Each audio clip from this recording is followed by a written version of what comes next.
Bonjour, bienvenue dans cette vidéo. On va voir la notion de médiane en statistique. Alors, je vous donne la définition pour commencer. On a une série statistique qui doit être ordonnée par ordre croissant. Et la médiane de cette série, ça va être un nombre qui partage cette série en deux groupes de même effectif. Prenons un premier exemple avec une série qui comporte 11 données. Je l'ai ici ordonnée dans l'ordre croissant.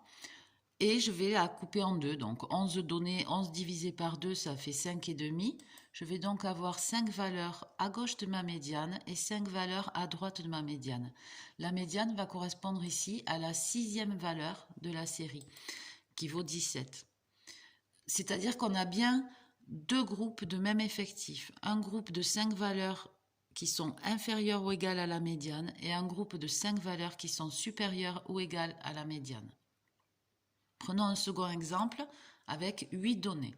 8 divisé par 2, ça fait 4. Donc là, je vais couper de cette sorte-là 4 valeurs avant la médiane et 4 valeurs après. Donc ici, la médiane ne tombe pas sur une valeur de la série.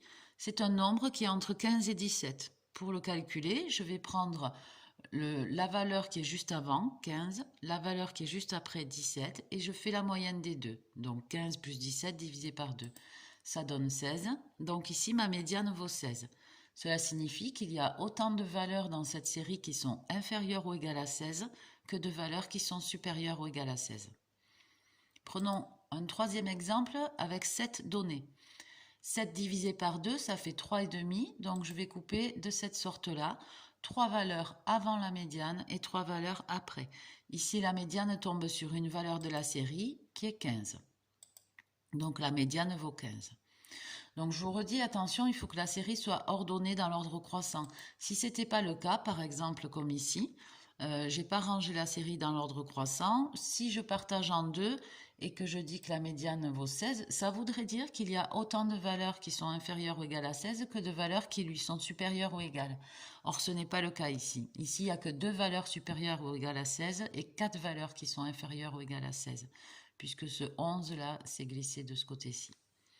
Donc, il faut que ce soit rangé dans l'ordre croissant. Donc, pour conclure, on va faire un petit bilan. Si l'effectif total de la série, c'est-à-dire le nombre de données, s'il est impair, comme ici avec 7, la médiane tombe sur une valeur de la série. Et si l'effectif total est pair, comme ici avec 10, la médiane tombe entre deux valeurs de la série et dans ce cas-là, on fait une moyenne. Voilà ce qu'il faut avoir retenu. Je vous donne un petit exemple pour vous montrer à quoi ça peut servir. Supposons qu'un professeur vous rende un devoir dont la moyenne de la classe est 11 sur 20, vous pouvez penser que c'est correct.